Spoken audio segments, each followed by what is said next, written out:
then 15 and 50, GCD is not 1. So you say it is, or co-prime or relatively prime. Okay.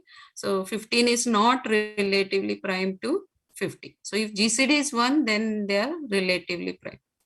45 and 64, GCD is 1. So there 45 is relatively prime to 64, or 45 and 64 are relatively prime, we say, or we say they are co-prime. Okay, so the GCD should be 1. So based on this, two positive integers a and b are relatively prime if and only if there exist integers alpha beta such that alpha times a plus beta times b is equal to 1. So earlier we had seen that if GCD can be written as a linear combination, okay, that we had seen. But the converse was not true, okay. But here, if the GCD is 1, then the converse is also true, okay. So this is an important theorem, because whenever GCD of A and B is 1, then I can write 1 in this, and vice versa. If I can write some linear combination of two numbers is equal to 1, then I can say that the GCD of A and B is also 1. Okay, so converse is also true here. So this is an important theorem. Okay, so have you understood what is relatively prime? What is the meaning of relatively prime? Yes, ma'am. GCD, when the GCD is 1. Okay, if two numbers are said to be relatively prime or co-prime if the GCD is 1. Okay, and if GCD is 1, then by earlier theorem we know that I can write 1 as a linear combination. Okay, so some alpha times a plus beta times b. Earlier we were writing xy. In place of that, see, I'm just writing two integers alpha beta. Okay, so here this is fine. Na? So one way proof is over. Okay, because the GCD I can write as linear combination that we have proved earlier. Okay, now I have to prove the converse. Converse is what? If it is given like this, okay, some linear combination of A and B. Linear combination means what?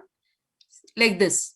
Okay, so some alpha times A plus beta times B. This is called a linear combination.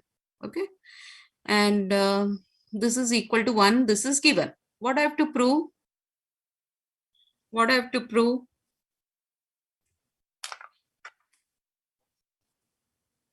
What I have to prove?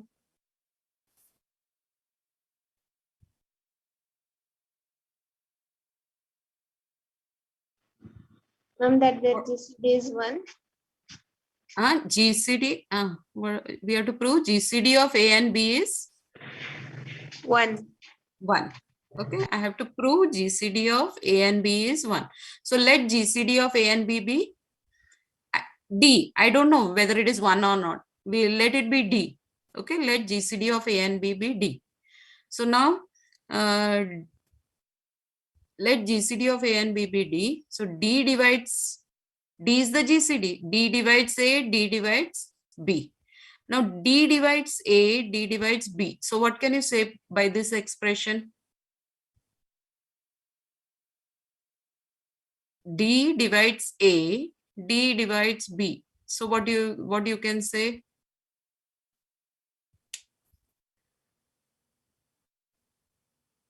See, D is dividing this number. D is dividing this number. So D will divide right hand side also. So D will divide D. See, D divides A, D divides B. So D is dividing this number, D is dividing this number. So we can say D divides 1. Yes. D divides A, D divides B. So D divides alpha times A plus beta times B. But this is nothing but 1. So D divides 1. So if D divides 1, what will be the value of D?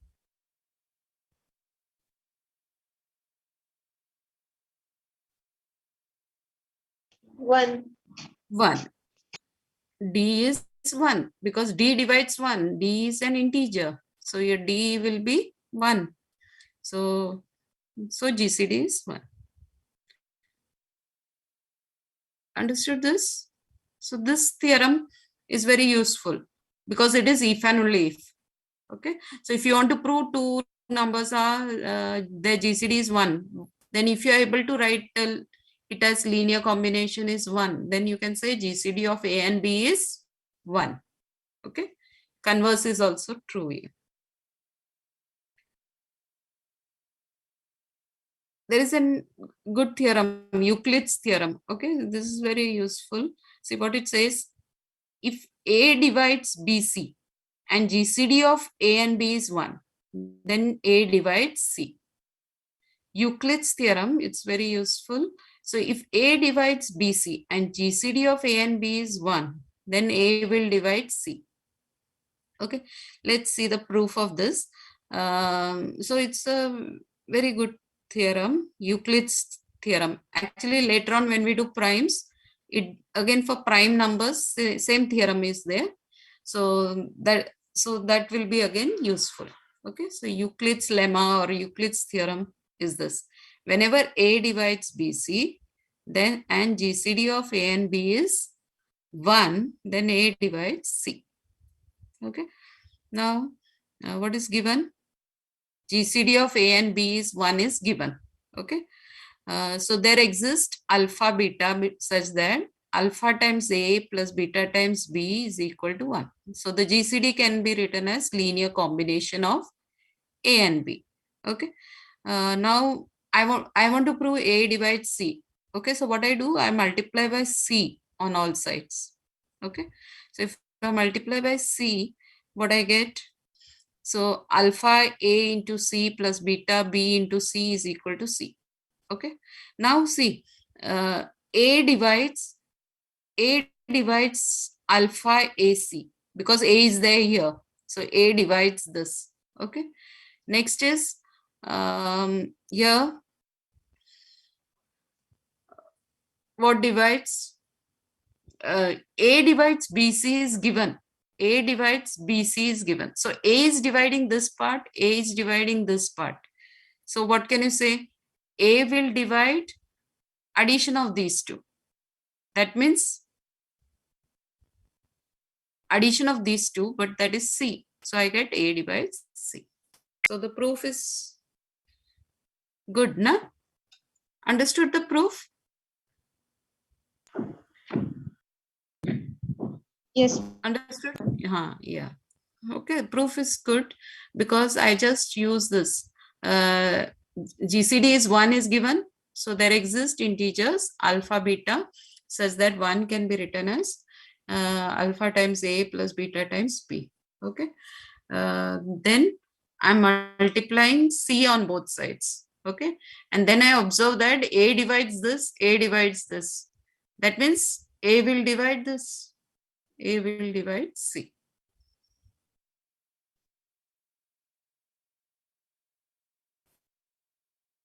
There is another so many results are there on GCD only, but it's interesting. Okay, and often useful. So what is this? A divides C, B divides C, and if GCD of A and B is 1, then AB will divide C. Okay, so if A divides C and B divides C and GCD of AB is 1, then AB will divide C. Okay, proof is again we'll go like that only. Mainly we'll use this. GCD is 1 means there exists alpha beta belonging to Z such that 1 is written as alpha times A plus beta times B. Okay.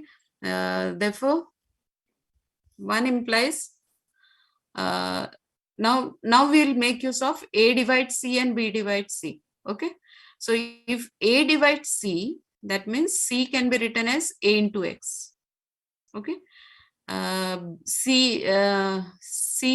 C can be written as B into Y, where X and Y are integers. Okay.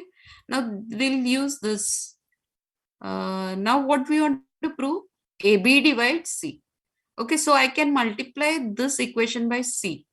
Okay, that is the technique we often use. So I'll I want to prove AB divides C. So I multiply this by C, this equation by C. Okay. So what do you get? So multiplying by C, I get this. Then what we do is we substitute for what? Then this C, okay, I substitute. See, here's this C, I substitute AX, whereas this C, I will substitute BY. I will substitute BY. Why? Because I want AB. Okay. So here, this C, I'm substituting AX. AX from where I got? See, I got C is AX also and C is BY also. Okay. And so this C, I will substitute as AX. Okay. And this C, you substitute as BY because I want AB. Okay. I want AB in both the place. So here I'm substituting AX and here I'm substituting BY. And so I get AB common. And so AB divides C I get AB divides C. So these results are useful often. Okay. And you can remember them also. Okay. Another one is if GCD of A and B is 1, A and C is 1, then GCD of A and BC is also 1. Okay. And here the converse is also true. Converse is taken later on. Okay. So if GCD of A and BC is 1, then GCD of A and B is also 1, A and C is also 1. And the converse is also true here. Okay. So GCD of A and B is 1, means there exists alpha, beta. So I can write 1 is equal to alpha A plus beta B. Alpha A plus beta B is equal to 1. Okay. And then GCD of A and C is also 1 is given. Okay. So what you will do?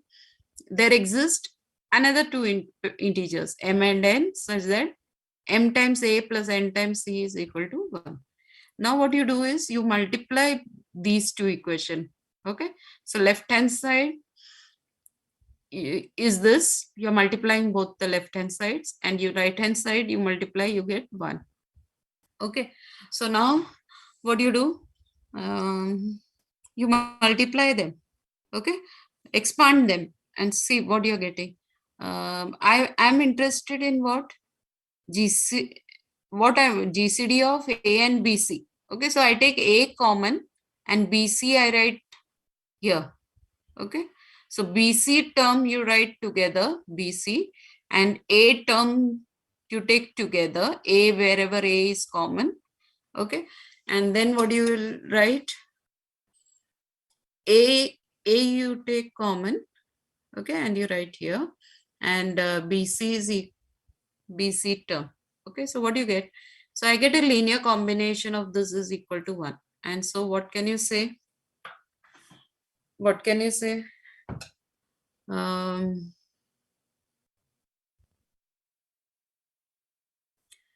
So I can say that the GCD of A and BC is also 1. Are you getting it? See, GCD of this term A and BC is 1. Why? Because linear combination of A and BC. Linear combination means so some A into X plus BC into Y is 1, where X is this value. Okay, X is this value, and Y is this. Okay, so based on that theorem, I'm getting GCD of A and BC is also 1. Okay. Now an interesting number here. Prove that any two consecutive integers are relatively prime. Consecutive means what? Here. Okay. N and n plus 1 are two consecutive integers. Suppose I tell you 1000 and 1001. Okay. So they are two consecutive integers. Next, what you will say? 99 and 100.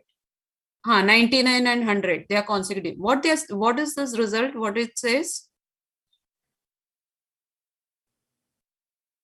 what the result is saying, that GCD of any two consecutive integers is what? 1. 1. Okay, guaranteed it is. Two consecutive integers you take, the GCD will always be 1. Okay, so let's see how it is justified. Huh? So any number you can take, and then the GCD, two consecutive numbers, the GCD will always be 1. Okay, how we are justifying? Let us see. So I want to prove GCD of n and n plus 1 is 1. Okay, so suppose GCD is D. So next step, what you'll write? D divides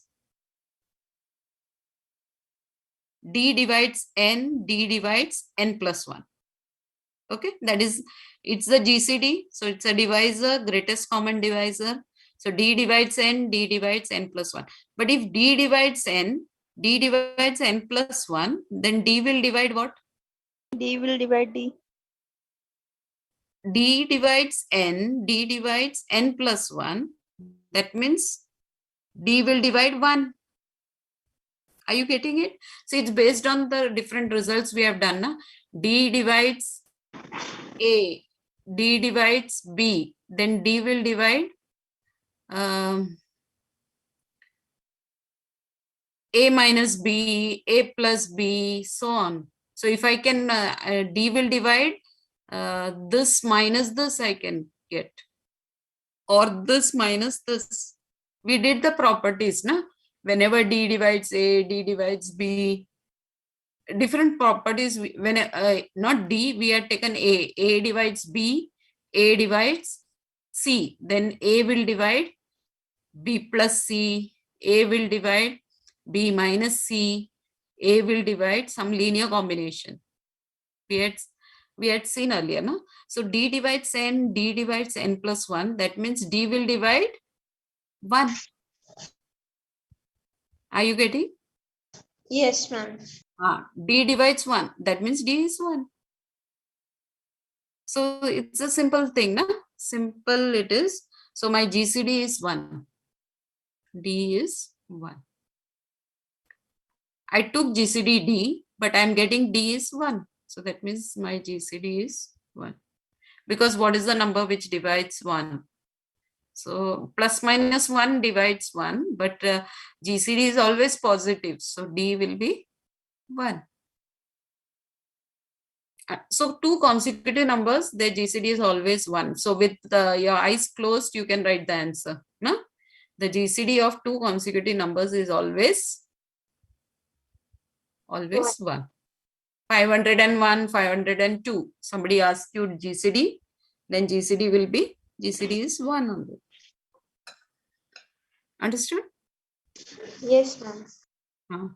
So even we can use it for show that the GCD divides n. Okay, GCD of A and A plus n, if it is D.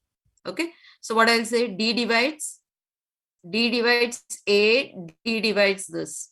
Okay, D divides this. So what D will divide what? D divides A, D divides A plus n. So D will divide n. D will divide n. So the GCD always of these two numbers will divide this number. Okay. So it can be used to prove this also. These GCDs are 1. Just we'll see this one.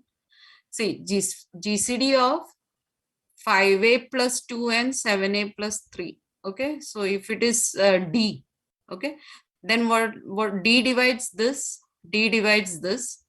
Now I can take some linear combination. Here 5 in 5, I'll multiply 7 to this. Okay, and to this I'll multiply 5. Okay, and so here I get 35a plus 14 I get, and here I'm getting 35a plus 15. Now I subtract these two. Okay, so I'll get D divides 1 again. So D will be 1. Okay, so here also we are getting GCD to be 1. So I'm assuming the GCD to be D. And then what I'm doing, I'm multiplying 7 to this number and 5 to this number. And then I subtract them. And so D divides them. That means D divides 1 I am getting. 15 minus 1, 14. So I'm getting 1. So D divides 1. That means D is equal to 1. So these numbers are also like that. Here 9A is there. Here 2A. So you can multiply 9 to this and 2 to this. Okay. Then you will get 9 and here you will get 8. So I'll get D divides 1 I'll get. And so D is equal to 1. Okay. Now this was the converse which I told you.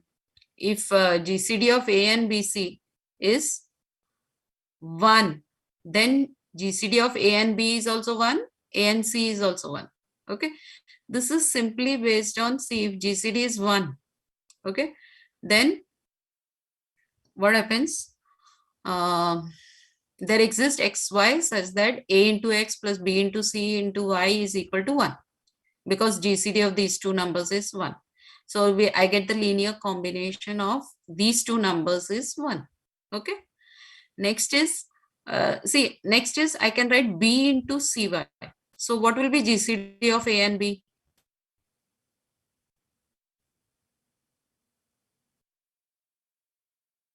What will be GCD of A and B? 1? Yes, ma'am. Next, what you will do is you write C here and B here. So C into BY. Okay. So what you'll get GCD of A and C? 1. 1. Okay. So just based on this theorem, we are getting very quickly. But these are important theorems. So whenever GCD of A and BC is 1, what can you say? GCD of A and B is also 1, A and C is also 1. And converse is also true. If GCD of these two are 1, then GCD of this will also be 1. Okay. So often we use these results. Okay. Now, actually from page 18, we'll do that later. On GCD only some small results are there. So maybe we will do, or I will give you as an exercise Diwali homework. So you can read this and whatever you don't miss few pages. Okay. 3, 4, 5 pages. So, but they are interesting. And you can also, by reading, you can know, or on your own, and then you can solve on your own. Okay. Few 4, 5 pages, but interesting such results are there. Okay. See, this is repeated like what we did just now. Okay. That is repeated. And then as these many pages I'll give you as homework. Okay. So this also is repeated. Earlier we had done GCD method. Okay, that is repeated. Okay, now I want to go into primes. Okay, so GCD, so important theorems and everything I have included, and basic knowledge we have got. Okay, so different such properties we can prove. Okay, but before that, let us come to primes. So primes, you know, na? From school days, you know about primes. So what are primes? Prime numbers. 2 is it a prime number? Yes. 3. Yes, ma'am. 3 is prime. 4. No.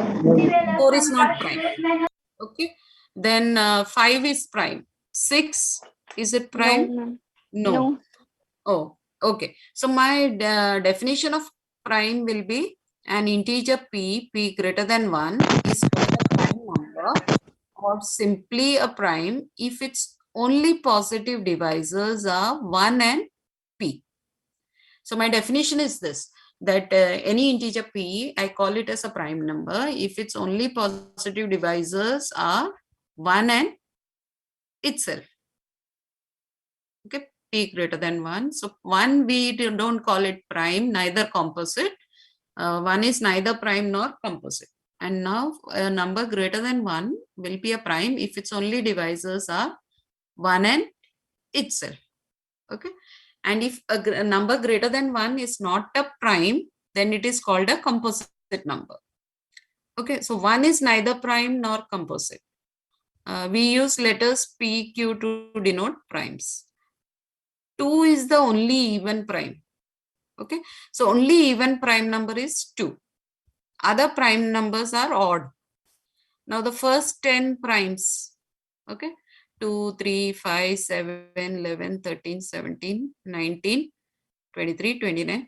2 is the only even one. All others are what? They are odd. Okay. Now the list of primes is finite or infinite? Infinite. Infinite. So there is no end. Okay. So they, and often even they find, okay, but they find the largest prime number. See, we cannot find the largest prime number, but they discover different prime numbers. You have to say, see, I should know why 19 is prime. Okay. Because its only divisors are 1 and 19 only. Okay. And so research is always going on to find the next prime number known. Okay. So very large primes are known, and they keep on discovering. So if you want to prove it's a prime number, you have to prove that it has no divisors other than 1 and itself. So that part is remains, na? Any number you pick up and you cannot say it is prime. Okay. So research is always is going on in this area. Okay. In finding the largest what prime numbers, not largest, we cannot find the largest, but yet known. Okay. So afterwards, after research, you find a new prime number which is not known yet. Okay. So largest known prime number is there. And every year or in years, it keeps on changing. So new prime numbers are discovered. Okay. So the first 10 composite numbers, okay, composite numbers is written. 9 should also be there. No? 9 is the composite number. 9 is missed out here. 2, 4, 6, 8, ma'am 9. बोलो sir मैश्री ma'am, जैसे कि 19 को खाली 19 और 1 ही divide कर सकता है, हाँ पर उसको तो 1.9 भी डिवाइड कर सकता है ना मैम? उसको 1.9 से भी डिवाइड हो सकता है, उसका आंसर 10 आता है। नहीं वी आर इन इंटीजर्स ना, तो यहाँ डिवीजन ऐसा फ्रैक्शन से नहीं करते, डिवीजन इंटीजर्स। ओके, डिवाइजर जब भी बोलते हैं, see we are not in real numbers now, mainly we are dealing with integers. Okay, integers divisibility कैसे डिफाइन करते हो? ओके, यू से 1 divides 19, then what do you say? 19 divides 19. That means I should write, if I write A divides B, B is a multiple of A, means B is A into some C, where all are integers. Fraction नहीं ले सकते हो. Understood? Okay ma'am. So we are in integers. अभी paper 2 में integers पढ़ रहे हैं, and number theory जो है वो study of integers है। तो यहाँ जो division है, everything is in integers. So then only we say, otherwise you get remainder. Okay, so 19. So if you divide by 2, 19, if you divide by 2, you will get a quotient and a remainder. Okay, we want remainder 0. Then you will say it is completely divisible. So 1 only completely divides this, 19 only completely divides this. Otherwise, you'll get remainder. Understood? Okay. Yes, ma'am. The set of positive integers comprises of 1, primes and composites. Okay.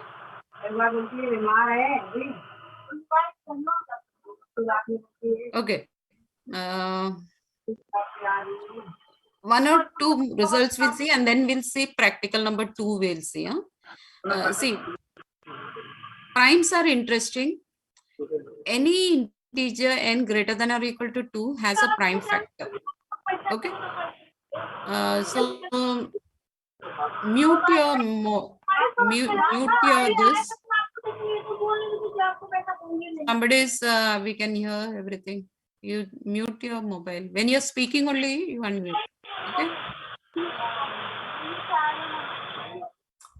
So shall we do this? See, any integer n has a prime factor. Do you agree? We'll prove this by induction. Any integer has a prime factor. Okay, if n is 2, what is its prime factor? N greater than or equal to 2. N equal to 2 has a prime factor 2. So the result is true. Now assume that the result is true for, by induction we can prove this, for n less than or equal to k, where k is greater than or equal to 2. Okay. Now take n to be k plus 1. Okay. Now n equal to k plus 1, if it is prime, okay, if it is prime, then we are through.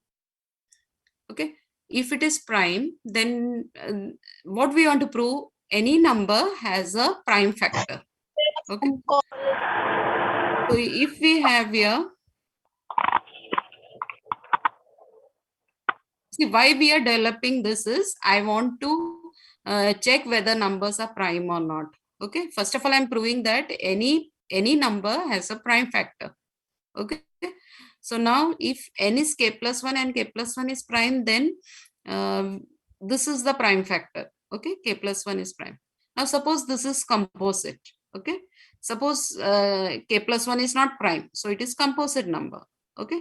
Composite number means it has a divisor. Okay. Composite number means it has a divisor where divisor is less than or equal to this number. Strictly less than this. That means it has a proper divisor. Proper divisor means it's less than this.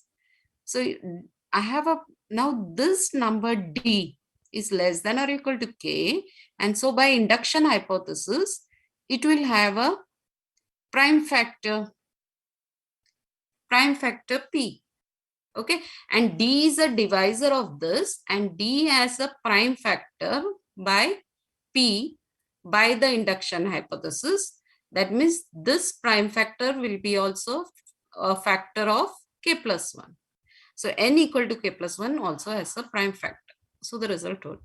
So we get a prime factor. Have you followed this? I'll just repeat. So this helps us in finding whether a number is prime or not. Okay. So how I'm going to do this? Okay. So every integer has a prime factor. So by induction we are proving. So if n is 2, the prime factor is 2. Then assume that the result holds for n less than or equal to k. Then for n equal to k plus 1, if k plus 1 is prime, that is the prime factor. But if it is composite, then it has a it has a divisor d. Okay. But this d, because it's composite, it has a divisor which is less than or equal to k. And so my result holds for n less than or equal to k. That means this d has a prime divisor. Okay. So if p is a prime divisor of d, then and d is a divisor of k plus 1, that means k plus 1 has a prime factor. So by induction, by mathematical induction, the result holds for all n greater than or equal to 2. That means every integer, either it will be a prime or it will have a prime factor. Okay. So either it will be a prime or it will have a prime factor. And another one result is, see, every composite number, n has a prime factor less than or equal to square root of the number. Okay, see, this is also a small proof. It looks big, but it is small only. Okay, I'll just explain. See, in any composite number, it will have at least two factors. Okay, composite number, so it has a proper divisor. Okay, so our n, if I write a into b, then both the numbers cannot be greater than root n. Why? See, if I'm writing n as a into b, then both the number a and b cannot be greater than square root of the number. At least one of them should be less. Why? Because see, if I multiply, if both the numbers are greater than square root of n, then see, n is a composite number.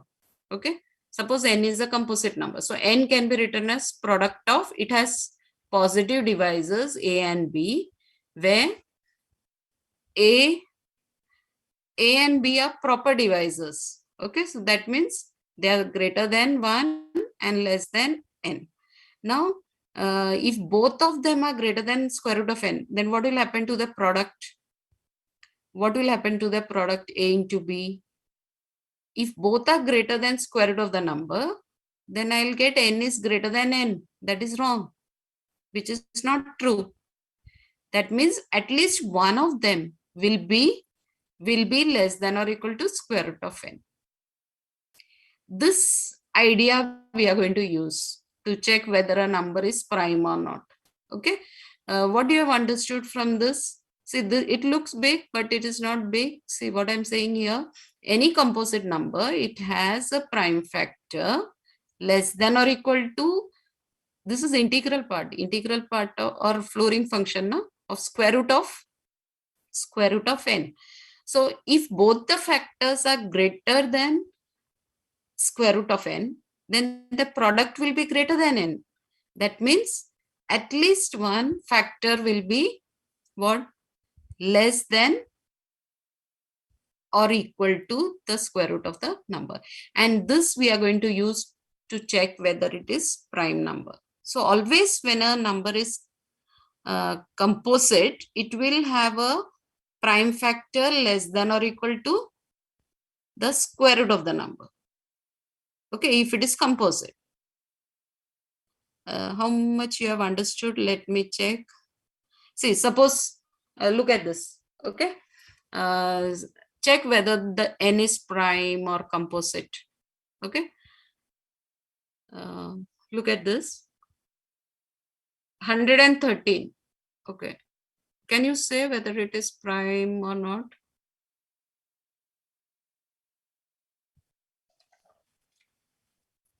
How do you check whether the number is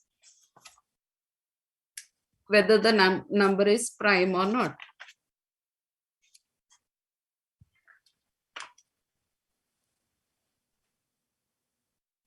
Okay, so we check up to the square root. We check for primes. Okay, now this is given as homework. So n equal to 247. Okay, we are checking out with 247. See, we'll check. How do you check whether it is prime or composite? Suppose you check whether 3 divides this. How you will do? 7 plus 4, 11, 11, 12, 13. So you'll say 3 does not divide. Okay, so now 247, if you want to check it is a prime or composite, then it should have at least one. If it is composite, then what happens? It should have a divisor less than or equal to the square root of the number. Okay, now what is square root of 247? It's not 20. Okay, so 20 is actually square root of 400. I just took a round of, okay, 400 square root is 20. Okay, so I feel I have to check primes up to what?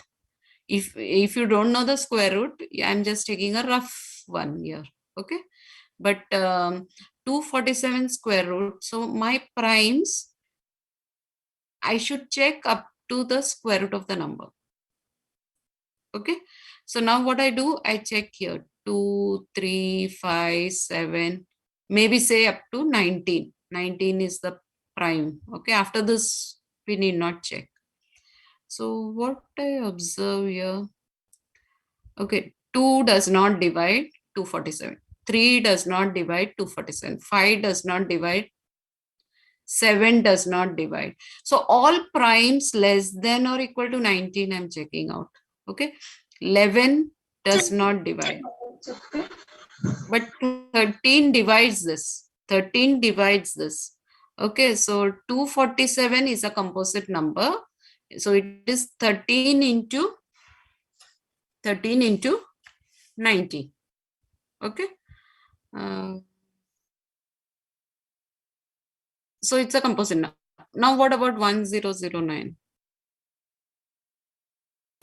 Now if I take square root of 1009, okay, so what is this? Square root, here it is 31 point this, okay, and square root of 1024 is 32, okay. So here 31 point something, so square root of this is this, okay. Now, so which primes you will check?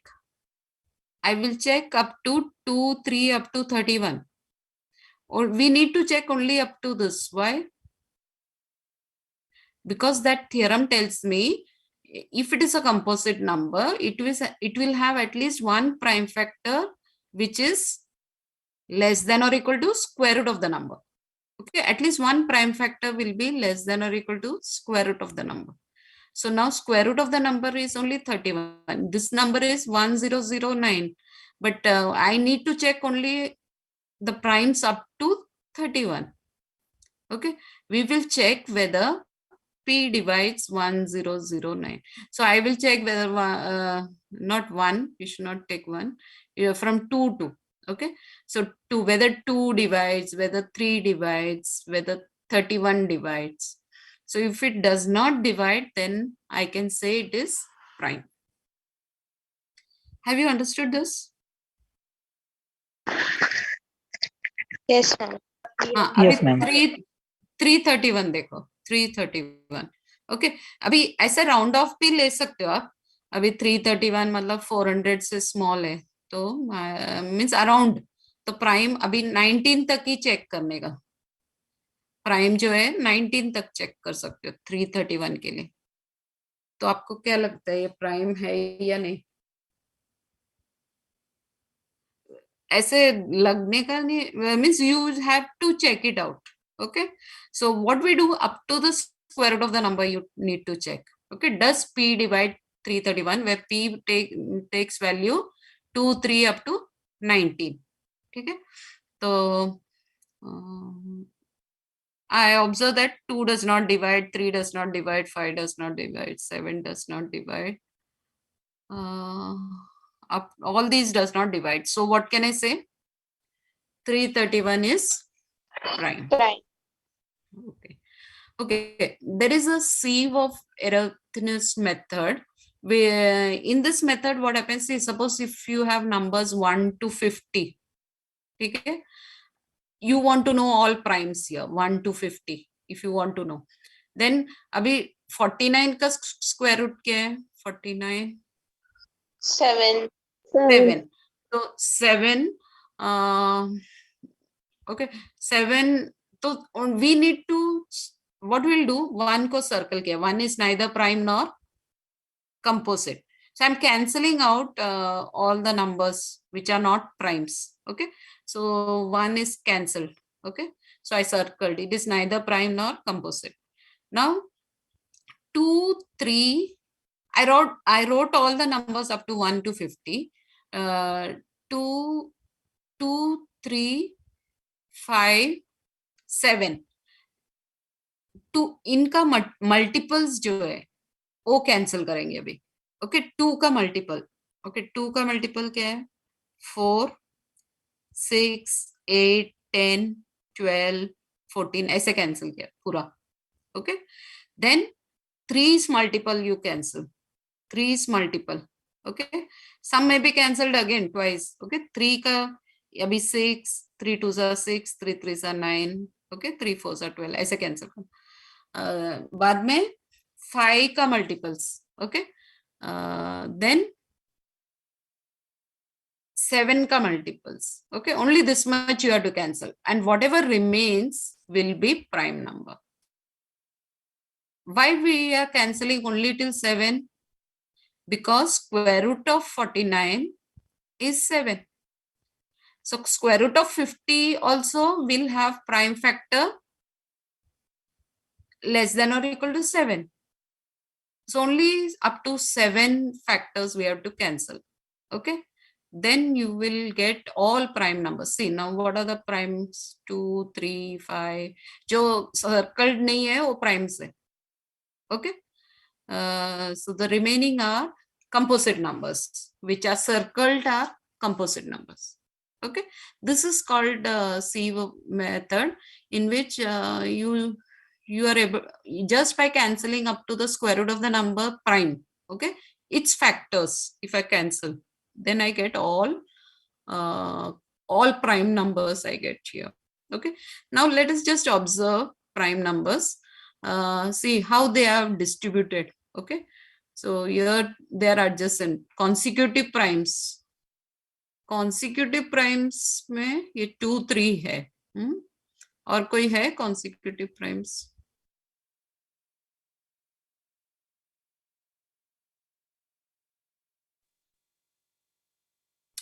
Then there is twin primes. Twin primes matlab there is a difference of 2, 5, 7. Okay, there is a study on that also.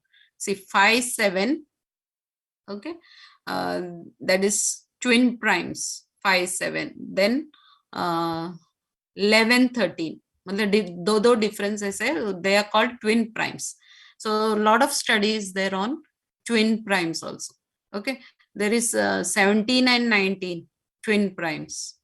Twin primes matlab difference of 2. Okay, where else is there? 29, 31. ये twin primes है. फिर 41 and 43. 41 and 43. And so twin primes का ऐसे lot of studies there. So it is scattered. मतलब कहीं भी हो सकता है. अभी यहाँ नहीं है. And अभी देखो यहाँ 32, 33, 34, 35, 36. ये what are these? These are consecutive composite numbers. See, they are not primes. Okay, यहाँ बीच में कोई भी प्राइम नहीं है. तो ये consecutive क्या है? So 5 मिला ना, 5 consecutive, what you got? Composite numbers. These are all composite numbers. Okay, these are consecutive composite numbers. Okay, so such study we can do. Okay, so we know that there are sometimes gaps, sometimes they are very close also, primes. Okay, sometimes there is a big gap. So like that study is done on prime numbers. Okay, so primes are interesting. We'll see now practical number 2. Okay, I'll practical number 2 we'll see. Let us see how much you can answer. Okay, some part is still remaining to be taught. So before that, we can, this Euclid's lemma is also important. Okay. We'll come to this, okay, afterwards. Let us do that practical number. Because you have just to understand how much you know. Okay, and then we'll come back to this. Practical number.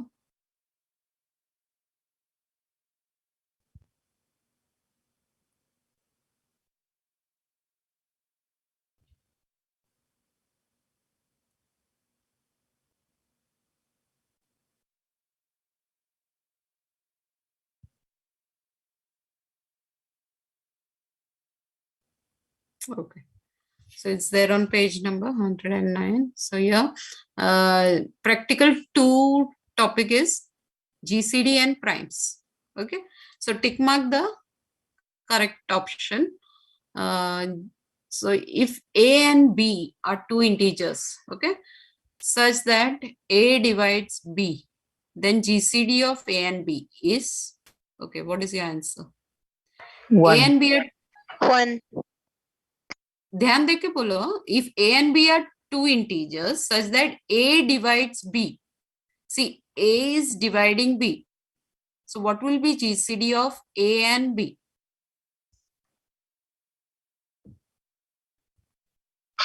Ma'am, A. A. See, understood now? See, A is dividing B. Suppose A was 5, okay, and B is 15. Okay, then what will be GCD of 5 and 15? So 5 is dividing this completely. That means GCD will be this number only. Okay, A, na? Understood? बराबर है ना? Yes, ma'am. Okay. Next, for every integer A, the GCD of 1 and A is 1. 1. Okay, GCD of 1 and A is 1. 2 integers are said to be coprime. 2 integers are said to be coprime.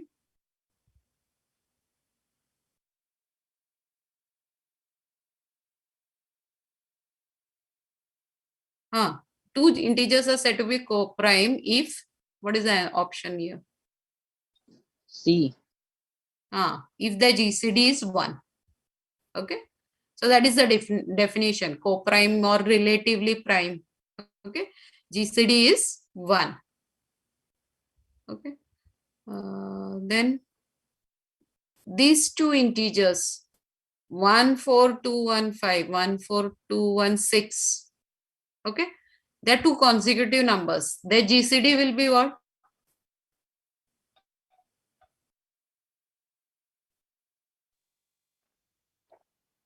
We saw na, their GCD will be 1. 2 consecutive integers, their GCD will always be 1. So what is the answer from this? Coprime. Coprime. They will be coprime.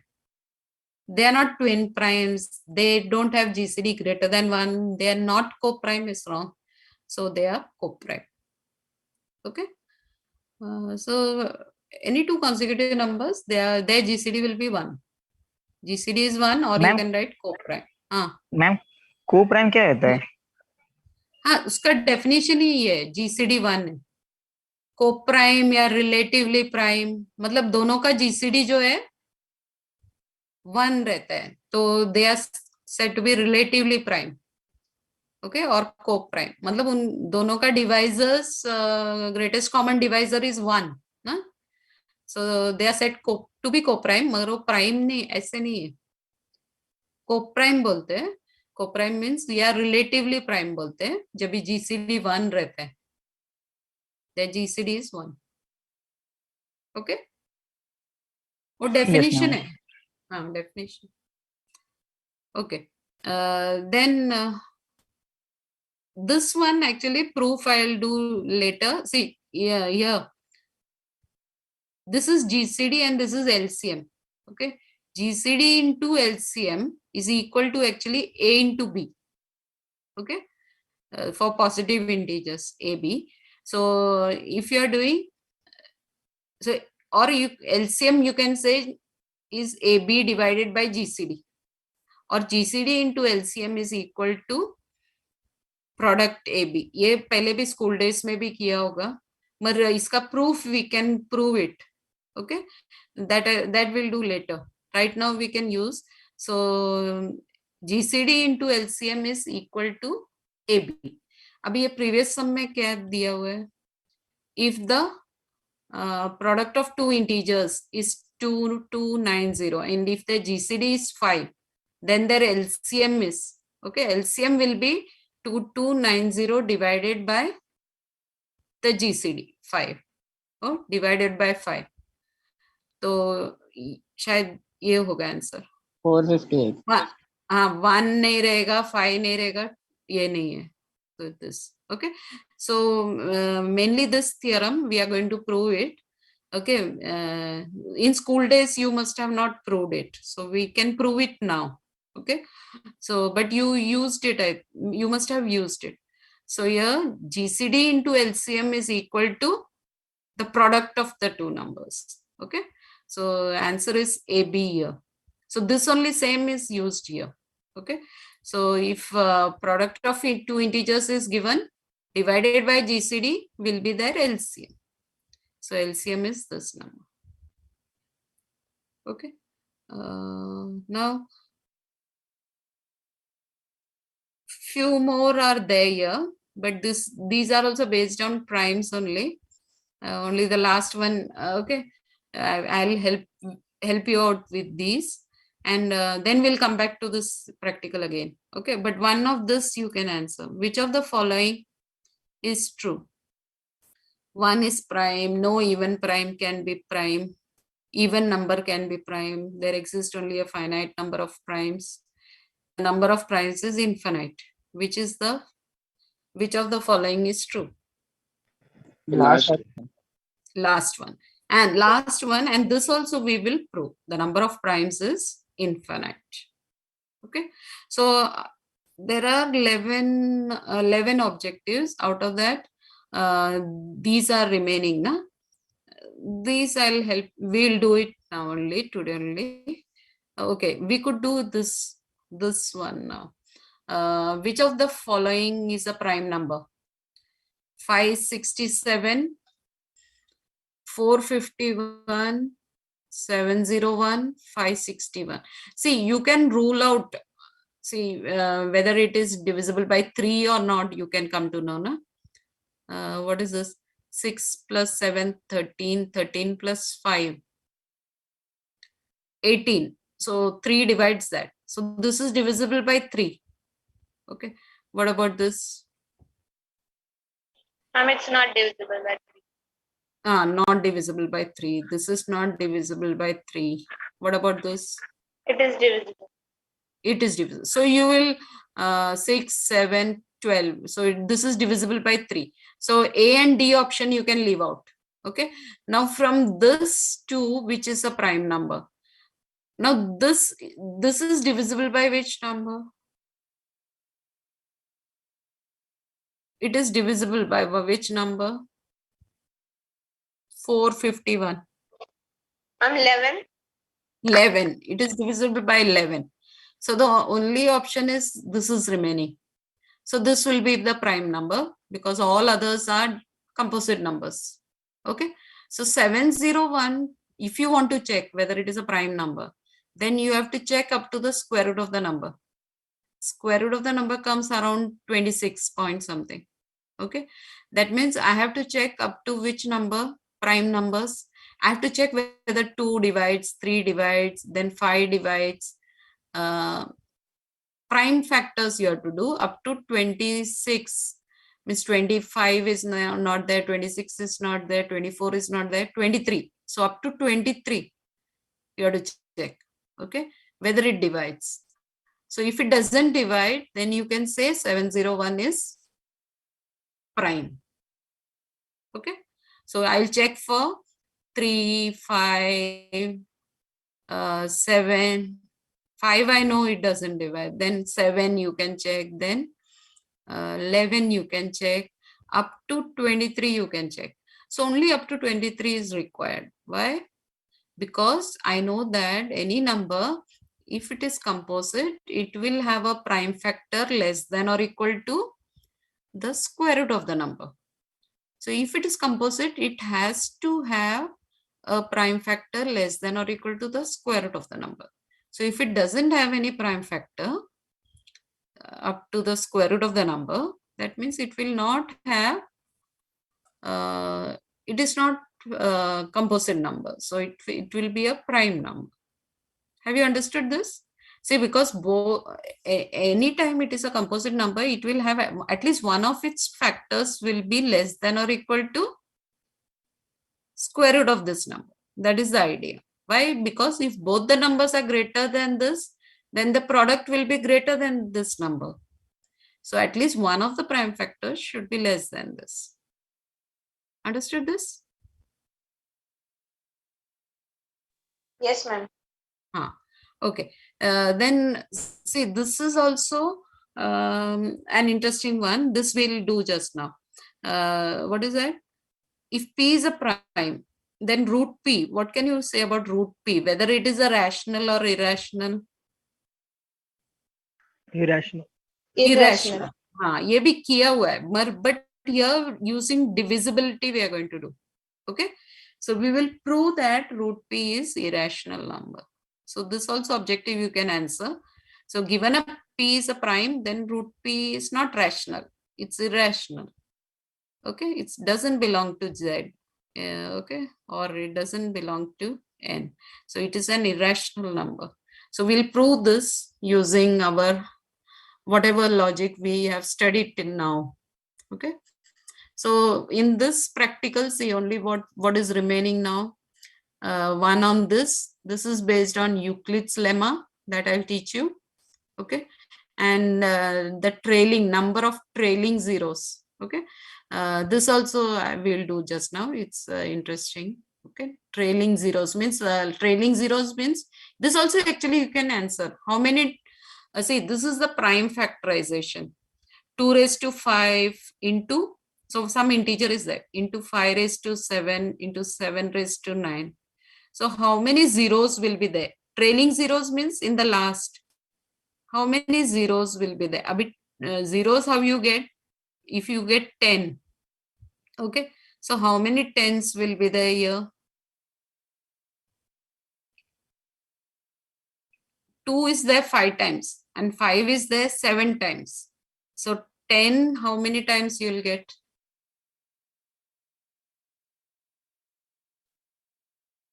To get 10, I should get 2 into 5. Okay, 2 is coming 5 times and 5 is, yeah, 5. So 5 zeros will be there. See, you have to take minimum of these two. Okay, 5 and 7. Because then only you will get 10. Na? So trailing zeros means towards the end.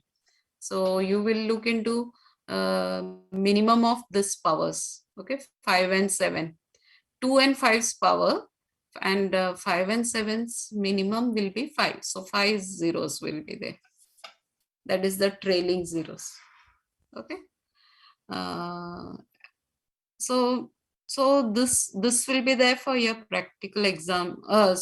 Internal exam, na? Internal exam 1. Practical number 1 and 2 for my paper. On integers it is there. Okay. So similar to these objectives you can practice. Okay. So today we learned about primes. So GCD we had learned.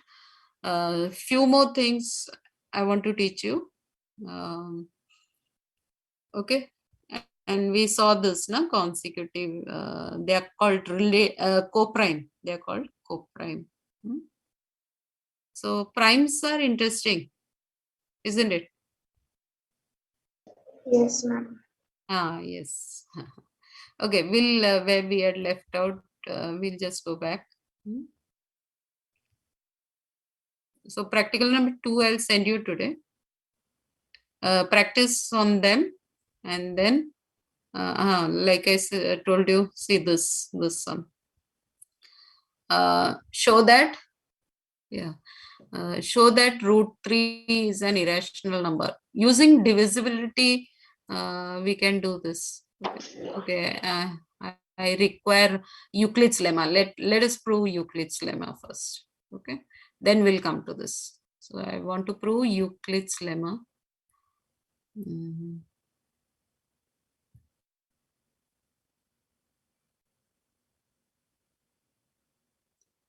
Okay, we had studied till here. Okay. Sieve method I told you about prime numbers. Okay. There is a Euclid's lemma. We'll learn that. It's Euclid's theorem already. Earlier also I mentioned. What was that? If A divides BC, and GCD of A and B is 1, then A will divide C. It's similar to that. See, now here we are using it as prime. Okay. If P is a prime, okay, if P is a prime and P divides AB, then either P divides A or P divides P. That is the theorem. Okay. Now it's given P is a prime and P divides AB. Now if P divides A, then we are through. That means I want to prove either P divides, see, if P is a prime and P divides the product of two numbers, that means P completely divides A or P completely divides B. That is the logic. If P is a prime, because the prime numbers doesn't have factors here. So if P is dividing A into B, that means P will divide A or P divides B. Okay. So if P divides A, then we are through. Okay. Now, suppose P does not divide A. P does not divide A. Then what will be GCD of A and P? P is not dividing A. See, we have seen that the fact divisors of P are either, it's a prime. So the divisors are 1 and itself. And if P does not divide A, then what will be the GCD of these two numbers? 1. 1. Because its only divisors are 1 and P. And so if P does not divide this, that means the GCD will be, so whenever prime is there, I can write like this or I can write like this. Okay. So if I write P does not divide A, that means GCD of A and P is 1. And if I write GCD of A and P is 1, that means P does not divide A. Okay. So P does not divide A. GCD of A and P is 1. Now what I do? I write this 1 as linear combination of this A and P. 1 is equal to A into X plus P into Y. 1 is equal to A into X plus P into Y. Okay. This 1 is equal to A into X plus P into Y. 1 can be written as linear combination of A and P. Okay. Now multiplying both sides by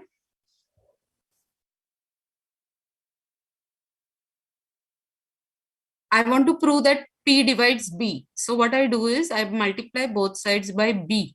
Okay. So B I multiply here, B here, B here. Okay. Now P divides this number. P divides AB is given. P divides AB. P divides this. That means what you'll get? P divides this part, P divides this part. So P will divide addition of these two. That means P is dividing P. Followed the proof? Yes, ma'am. So see, to prove it's easy. You have understood, na? See how we develop the writing. Okay. So writing of proofs are very important.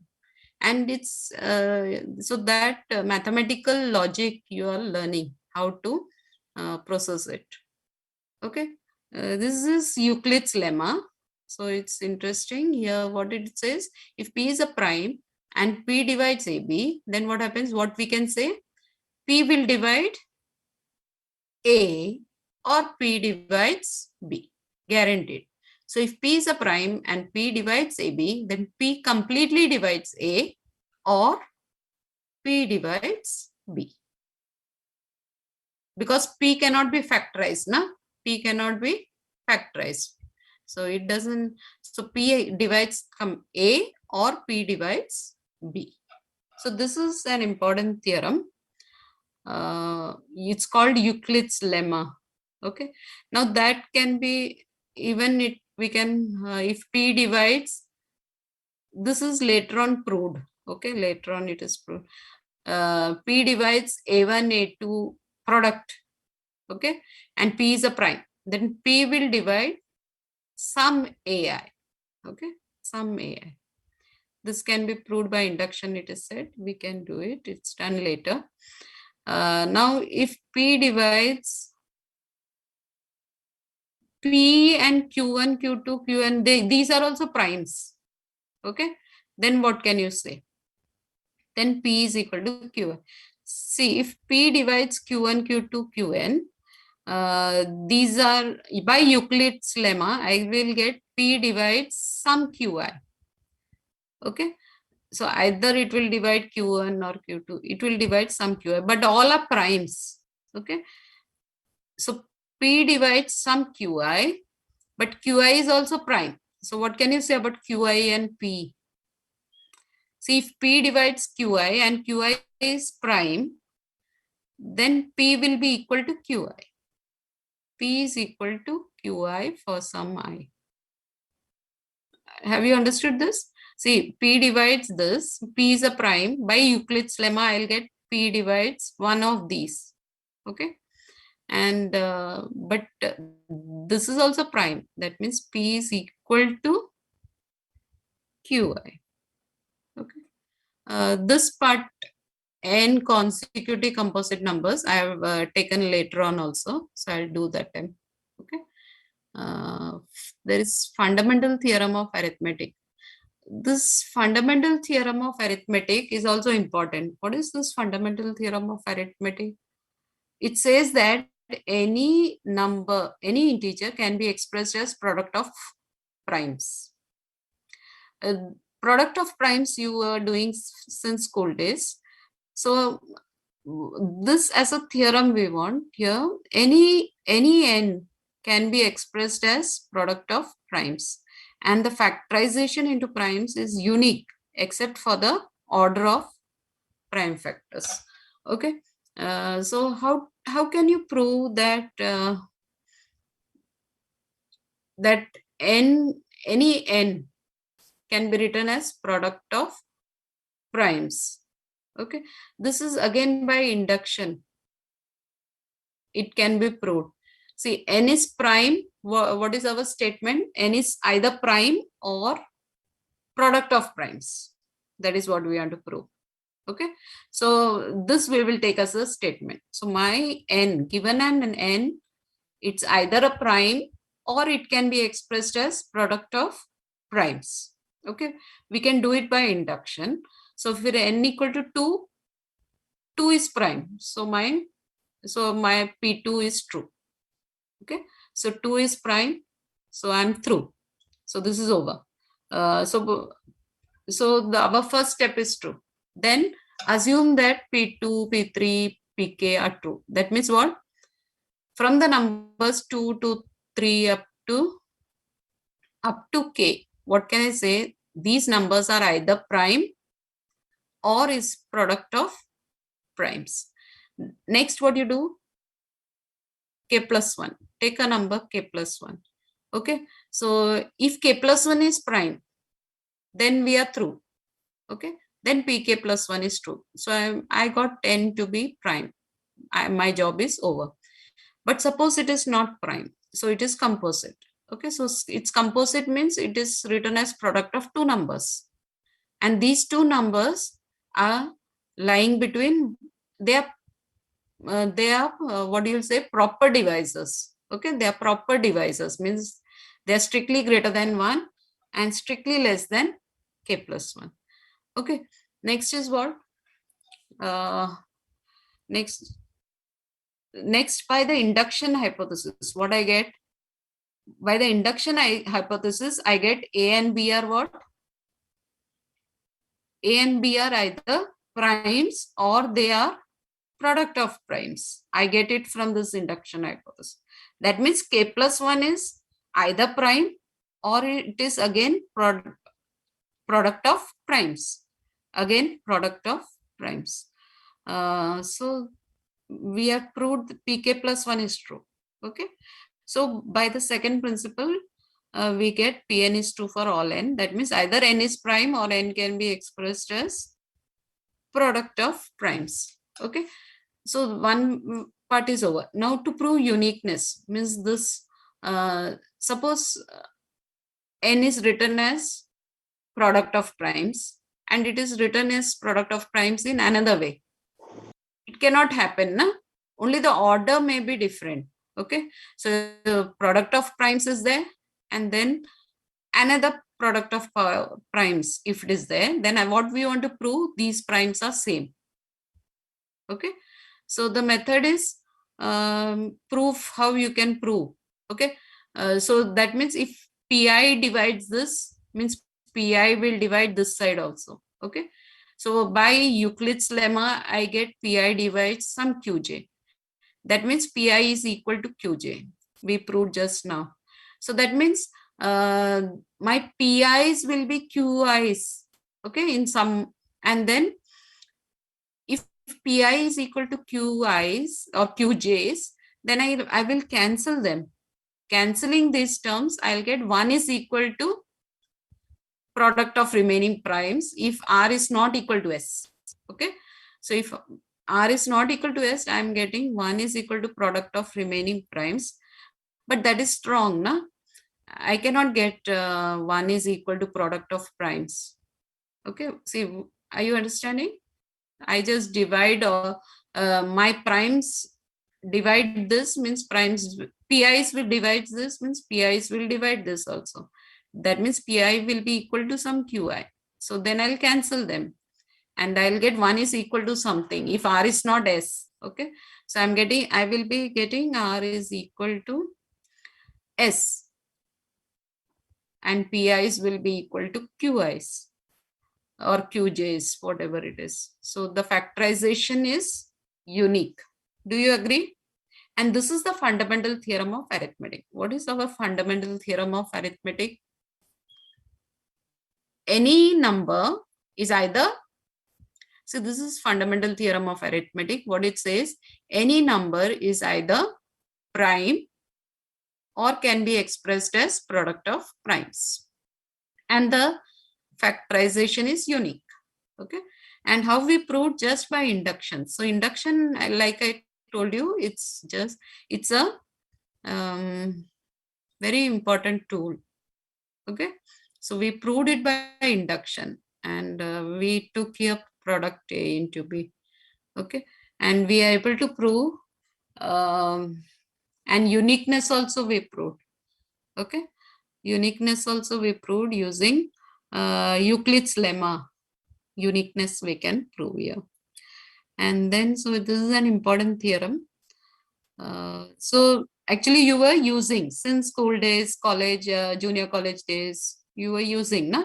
Any number you are able to write as product of powers of primes. Okay, so now suppose my number is this, find the number of trailing zeros, which we did earlier. Okay, so how many trailing zeros are there for this first number? 2 cube, 5 raised to 4, 7 raised to 8. So how many trailing zeros? It's the minimum of 3 and 4. Okay, so minimum is 3. So for this 3 zeros will be there. This number will have 3 zeros towards the end, trailing zeros. Okay, 2 raised to 6, 5 raised to 2. How many number of trailing zeros? Ma'am, 2. 2. You want to verify, then you can check. 2 raised to 6 is 64. 5 square is 25. If you multiply them, you're getting 1600, 2 zeros. These are the 2 trailing zeros. Now if my number is this, okay, how many trailing zeros?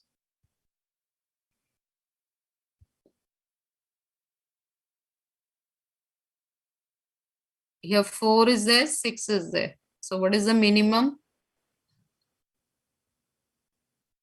Minimum of 6 and 4. Okay, so 4 trailing zeros will be there. Express n as product of primes. Okay, this is 7 factorial. This is this number and this number. So suppose I want this third one. Okay, so if I want to express as product of primes, I just split the zeros first. 123 into 1000. 1000 I can write as 2 cube into 5 cube. Okay, because 3 zeros are there. Then, okay, 123, I'm writing as 3 into 41. So 3, I just, we have split it into product of powers of primes. Okay. Because that is the fundamental theorem of arithmetic. So if somebody asks you what is fundamental theorem of arithmetic, what do you say? Any integer greater than or equal to 2 is either a prime or can be written as product of primes. And the product of primes is, the representation is unique. Okay, you cannot have two representation. So if I write like this, somebody cannot write another form. 3 will come only once. Okay, 41 will comes once. 2's power will be 3. 5's power will be 3. You cannot get another representation. Okay, so that is the fundamental theorem of arithmetic. Understood?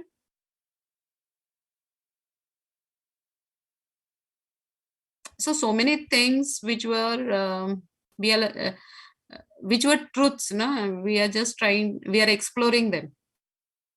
Okay, so fundamental theorem of arithmetic. Now another one question here.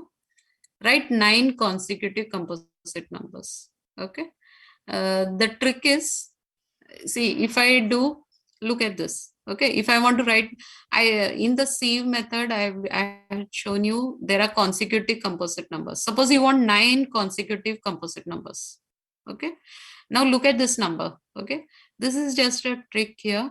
10 factorial plus 2.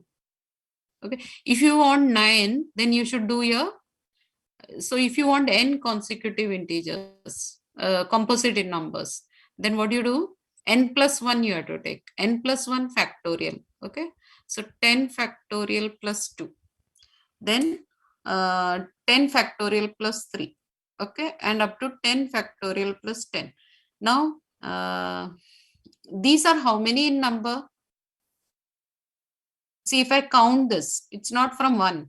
Okay, it's 2, 3, so actually 1 less, so it is 9. These are 9 consecutive. Why these are composite numbers? Why these are composite numbers?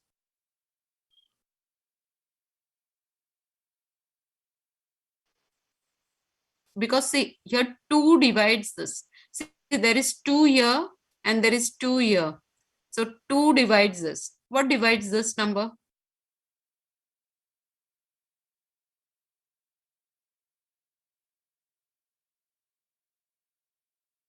See, this is 10 factorial. 10 factorial means 10 into 9 into 8 into 7 into 3 into 2 into 1. So there is 3 here. There is 3 here also. Okay. So 3 divides this. What divides this number? 10. 10. So these are actually 9 consecutive composite numbers. Okay, so any number of consecutive composite numbers, if I ask you 10 consecutive composite numbers, then I can take 11 factorial plus 2. Okay, I won't take 1 year. Okay, so we are going 11 factorial plus 2, because then 2 will divide this, then 3 will divide this, so on. So if you want 10 composite numbers, you will take 11 factorial plus 2. So for n consecutive composite numbers, I will take n plus 1 factorial plus 2, n plus 1 factorial plus 3 up to n plus 1 factorial plus n plus 1. Okay, understood this?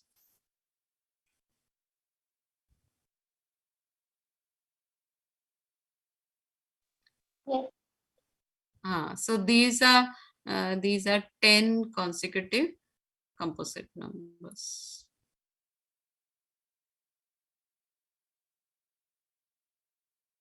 Variously.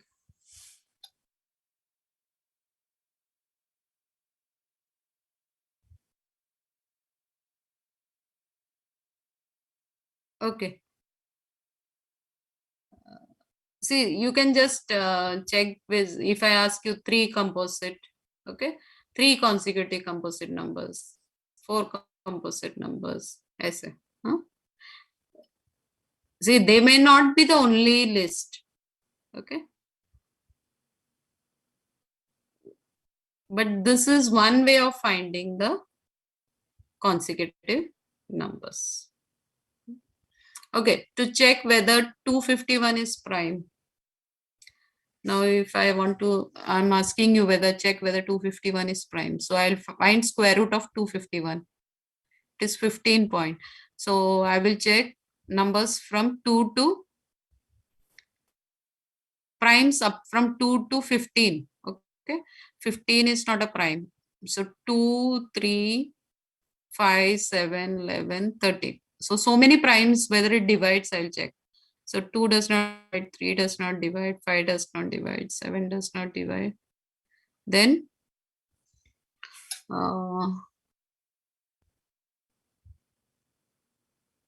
11 does not divide, 13 does not divide. Okay. Then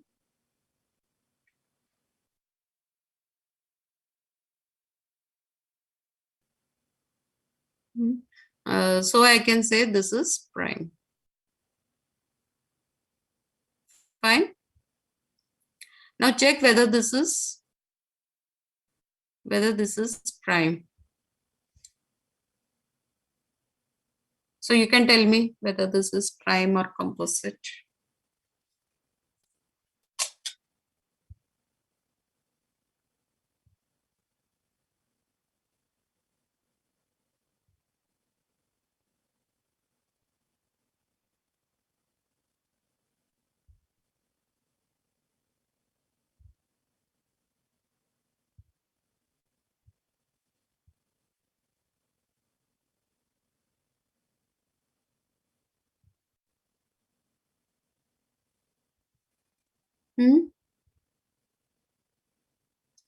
Okay, 437, whether it is prime or not. What is square root of 437? Here the answer is 437 square root of n is 437 square root 20 point something. Okay, that means I have to check the primes up to what? Primes up to 19. Okay, so 2, 3, 5 does not divide. Okay, you have to check 4, 7, 11, sorry, 7, 11, 13 also does not divide. 17 also does not divide. But what divides? See, 19 divides this. So this is composite number, and 437 is 19 into 23. So looking at a number, you cannot know whether it is prime or not. Okay, so you have to, what do you have to do? You have to check up to the square root of the number. This is one method, and usually this method only we follow, okay, to check whether it is prime numbers. So you have to check up to the square root of the number. Actually, see here the number is around 400, but only square root of the number means so many primes you have to check, and primes are less, na, up to this, up to the square root of the number. So many primes, whether it divides or not, you have to check. So if we get, then it is composite. If we don't get any factors in this, then you will say it is a prime number. Okay, so this is the method to be followed. And like I said, we'll do this now. Okay, any root p is an irrational number. Okay, first we will do for number, and then we can do for the general one. Okay, root 13 I have taken here, and we can come back to the general one. Okay, show that root 13 is an irrational number. Okay. So how you will do? Show that root 13 is an irrational number. So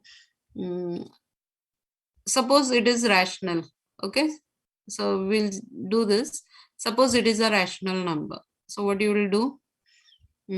Rational number means it is of the form a by b, where b is not 0, a and b are integers. Okay. And let us take GCD of a and b to be 1. Means they have no common factors. I divide, suppose it's a rational number, but I divide the common factors. And so GCD of a and b is 1.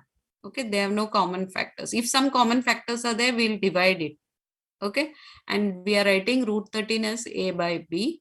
So if 13 will be equal to a square by b square. Okay. Look at how we are going to write the proof. So 13b square is equal to a square. 13 is prime. Now I will use, see, 13 divides left hand side. Okay. 13 divides left hand side. That means 13 divides right hand side. 13 divides this side. So 13 has to divide this side also. 13 divide a square, but a square I'm writing a into a. Now by Euclid's lemma, okay, by Euclid's lemma, see, this is product of two numbers.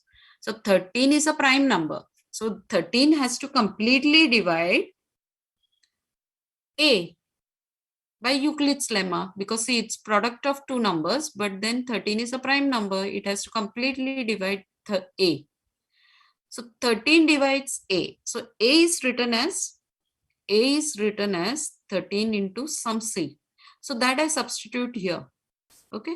So I'm writing a now as 13 into c. And so what I get, 13b square is equal to, here you'll write 13c the whole square.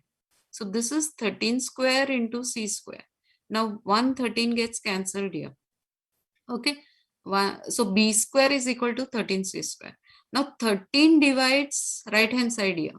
So 13 will divide what? 13 divides right hand side here. That means 13 will divide b square. But b square I'll write b into b. That means by Euclid's lemma, 13 divides b. That is a contradiction. I'm getting 13 divides a and I'm getting 13 divides b. Okay. 13 divides a and 13 divides b, you'll write. That means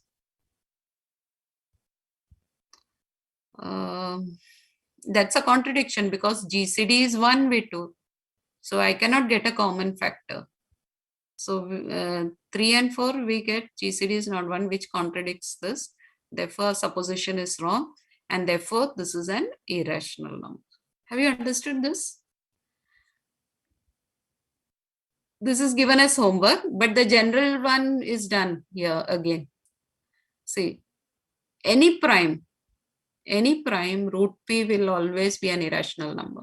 So if you want to do the general proof, you can just write this. Root p is equal to a by b. So GCD of a and b is 1. B is not 0. Okay. Here GCD is 1, I'll take. Okay. So I'll cut out the common factors. That is important. So a and b have no common factors now. Okay. Then what you do is just take square. So p is equal to a square by p square. Then p into b square is equal to a square. Now p divides this side. So p will divide this. And then what you will say? By Euclid's lemma. So this is written as a into a. So by Euclid's lemma, p will divide a completely. So p will divide a completely. That means a can be written as p into some c. That I'll substitute here. Okay. So what do you get here? Pb square is equal to pc square. So p square c square. Now one p gets cancelled here. Then p remains here. Now p divides the right hand side here. That means p will divide this. So p divides b square. That means p will divide b. Okay, and here, so I got a common factor for B, A and B. P is a common factor. That's a contradiction because GCD of A and B is 1 I took. And so which is a contradiction, and therefore our supposition is wrong. Root P is not a rational. Hope you have understood this much very well. Okay, practice practical number 1 and 2 for your exams. Okay, and remaining we'll do later. Next Saturday also I'll take lecture. So meanwhile practice these sums. Okay, and any difficulty then you can ask me on next Saturday. Okay, any difficulty for this lecture, in this lecture?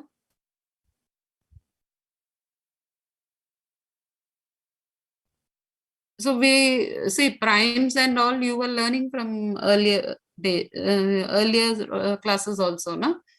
But we are now trying to understand the concepts, no? And mainly we started with divisible, mathematical induction, well ordering principle, then divisibility, then now primes we have done. GCD we learned, then primes we learned, and then so the practicals are based on those. So go through the notes, solve practical 1 and 2. Any difficulty next Saturday you can ask. Okay, or you can WhatsApp. Pardon? Question for exam is still prime. All the questions. Question for exam is still prime. Primes अभी तक जो पढ़ा है ना उतना है exam portion.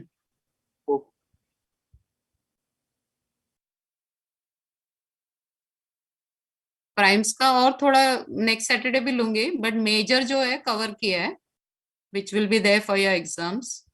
Okay, only proofs of 1 or 2 is not done, na? So that I will take on next Saturday.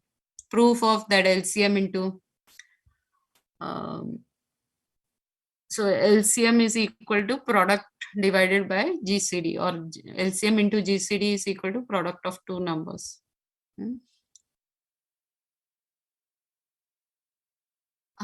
See for your internal first, na, you have to learn from this practical 1 and 2. And for practical exam also later on you have to study from these. So see, whatever concepts you're learning now, our objectives are based on that, isn't it? Okay? तो practicals solve करो और journal में भी लिखो. Descriptive का थोड़ा guidance practical 2 का, that I'll give you next Saturday. Okay? Remaining whatever guidance you require. Okay? So we'll stop here because I took continuous lecture.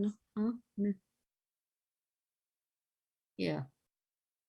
So whatever practical questions are there, na, that you refer for internals also.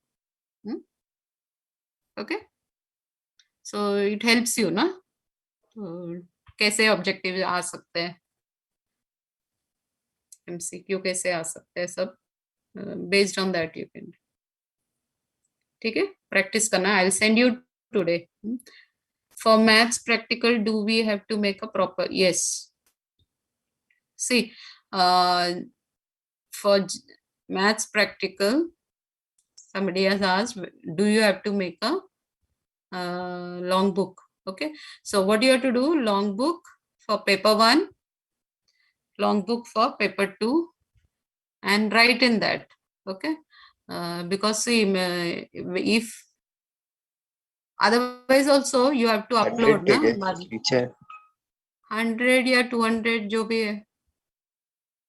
क्या notice में क्या डाला था, means actually क्या हो, sufficient रहना चाहिए.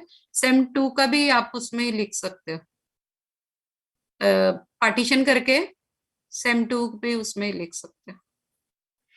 100 pages कम पड़ेगा तो 200 का बना सकते हो, और फिर तो फिर दोनों सेम आ जाएगा ना उसमें, ठीक है। एंड सिर्फ पेजेस रिमेन हुआ तो नेक्स्ट ईयर रफ वर्क के लिए भी हो जाएगा। वैसे 200 में दोनों सेम का आ जाएगा एक एक पेपर का।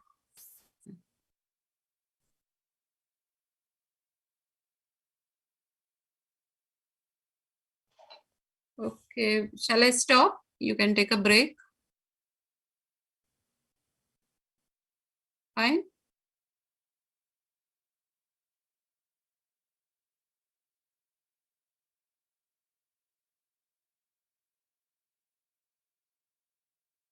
I'll end meeting.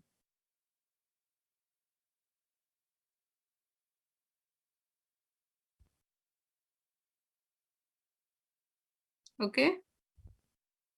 Yes, ma'am.